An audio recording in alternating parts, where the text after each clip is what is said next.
All right, let's talk about something that so many of us have felt. That feeling of being Marupok. That thing where you fall for someone even when every single alarm bell in your head is going off. Well, today we are going to get into the science of why that happens. It's fascinating, a little frustrating, but trust me, it's going to make a lot of... It always starts with something like this, doesn't it? A little justification you whisper to yourself, or maybe tell your friends when they give you that look. You see one tiny green shoot and you convince yourself it's a whole forest. This time, it'll be different. Yeah, if you're nodding right now, just know you are in very, very good company. This is such a common loop to get stuck in. But here's the thing. What if I told you this isn't really about you? What if it's about your brain? That's right. Forget everything you've been told about having low self-esteem or weak willpower. We're looking at this from a totally different angle. This is a powerful, ancient, and predictable hack of our own biology that has just gone completely sideways in the modern world. So let's do this right. Let's open up a case file. We're going to investigate what I like to call the Marupok glitch. It's this weird bug in our emotional code that makes us want to stay, even when we know deep down we should be running for the hills. And this glitch, it has stages. First, there's denial. Oh, it's nothing serious, we're just talking. Then comes the bargaining. Okay, maybe if I just do this one thing, they'll change. And then you hit the glitch itself. That crazy heart-pounding, anxious thrill you get from seeing those three little dots. So what on earth is causing that? Well, our investigation has a prime suspect. It's a psychological principle so powerful, it runs everything from Vegas casinos to our social media feeds. We're talking about your brain's internal slot machine. See, it all comes down to how we get rewarded. On one hand, you've got continuous reinforcement. It's predictable, it's reliable. Think of this stable, kind partner who always texts you back. Nice, right? But then you've got intermittent reinforcement, the maybe reward. The red flag who disappears for 3 days and then hits you with a "you up" at midnight? Now, which one do you think is more addictive? And that's the whole secret. Your brain isn't actually in love with the person. It's addicted to the maybe.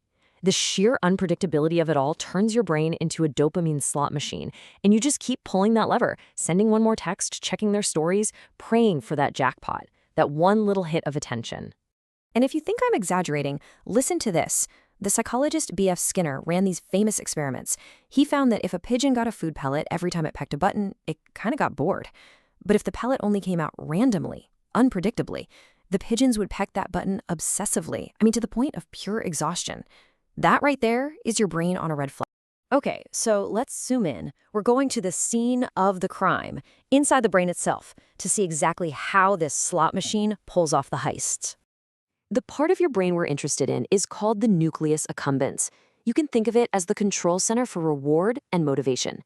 It's the part that says, hey, that felt good, let's do it again.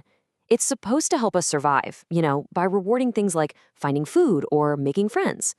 But here is the absolute kicker. When that unpredictable person finally throws you a bone, that text, the dopamine hit your Nucleus Accumbens releases is up to 10 times stronger than the one you get from your stable, predictable partner.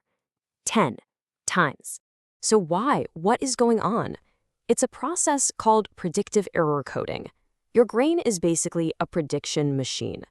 When it expects something to happen, and it does, the response is pretty chill. But when a reward comes completely out of the blue, when you were expecting nothing and you get something, that surprise generates a huge error signal. And that signal unleashes a massive, overwhelming flood of dopamine. It feels electric. So what you've got is basically a civil war happening inside your own skull. On one side, you have your insular cortex. That's your brain's flashing exit sign. It's giving you that gut feeling, that ick, telling you something is off. But it's up against the Nucleus Accumbens, the slot machine, which is just screaming for one more pull of the lever, one more hit of that hat. And in that fight, the dopamine rush is it's too powerful. It basically acts like a digital muzzle on your common sense. It completely silences your rational brain. All those red flags you saw before, they just vanish because the chemical reward for ignoring them is just way too intense. But hold on, this isn't just happening in a biological vacuum. There's often an accomplice in this crime, something that makes some of us even more vulnerable to the whole cycle: our own cultural programming. So let's take the Filipino cultural value of tiis, At its core, it's about endurance, forgiveness, and keeping social harmony. And for our ancestors living in small, tight-knit communities, being able to tiis, to endure hardship for the good of the group, was an absolutely essential survival skill. But here's where the digital glitch comes in. That amazing 18th century software for community survival, it just does not work in the anonymous swipe right world of modern dating. That instinct to endure, to forgive, to give another chance, it can accidentally become a giant green light for people to take advantage of you, making that intermittent reward cycle even harder to escape. Okay, so we've ID'd the culprit, we've examined the crime scene, we've even met the accomplice. So how the heck do we break out of this prison?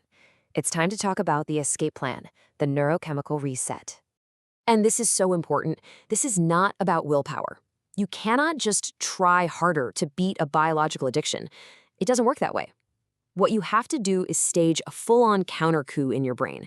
You have to give it time to heal, to literally reset its reward pathways, and the science says that can take around 90 days. The plan has 3 really clear steps. Step 1, you have to go on a strict no-contact fast. This lets your fried dopamine receptors actually recover.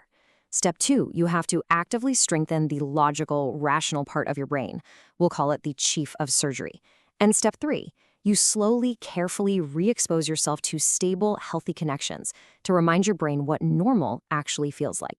And this is the end goal, right here. It's about putting your chief of surgery, your logical, planning, prefrontal cortex, back in charge of the emergency room. Because right now, your inner toddler, that impulsive, reward-seeking part of your brain, is the one running around making all the decisions. The surgeon writes a clear list of all the red flags. The toddler is the one impulsively checking their Instagram at 2 a.m. So let's just nail down the big takeaways. First being Marupok isn't a character flaw, it's a biological trap sprung by unpredictable rewards. Remember, that unpredictability can create a dopamine hit 10 times bigger than stability, making a toxic bond feel chemically just like a drug addiction. For some, cultural values like tiis can make this trap even stickier. And most importantly, getting out isn't about willpower. It's about a very real 90-day reset for your brain. The science is pretty clear. The path forward isn't easy, but the choice is yours. The only real question left is, are you ready to fire that toddler and finally put the surgeon back in charge?